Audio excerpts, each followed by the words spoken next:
Today I'm answering the question, what is my favorite permaculture principle? And answering this question is kind of like asking who or what my favorite child is. That's an impossible question. So I've narrowed it down to three. The first is to observe and interact. And the reason why I like this is that it's observation first. It's long, thoughtful, protracted observation. We could say that one of the major failings of humanity is not observing, not looking before we leap, or the Japanese adage I like is action without thought is a nightmare, and thought without action is a daydream.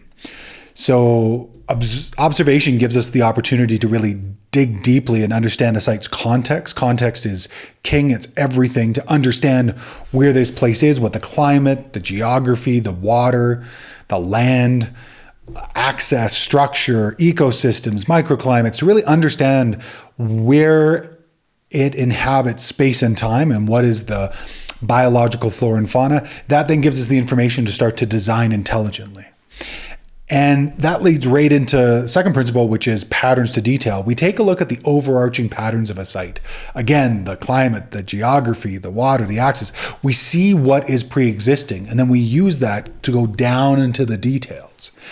And the third principle really meshes well with the second in that once we understand the patterns, then we can move down to the details. And the details, we use small and slow solutions. We create nucleated designs, small little examples or experiments that we can try out, figure out if it works, and then scale up from there. One of my mentors, Sepp Holzer, likes to say that the book of nature is always open for you to reread when, not if, you make a mistake. And that kind of brings us full cycle back to observe and interact. Those are my three favorite permaculture principles. They're all great, but those are the ones that I continually come back to and continually inform my thinking, my designing, and just generally my quality of life. Thanks for listening.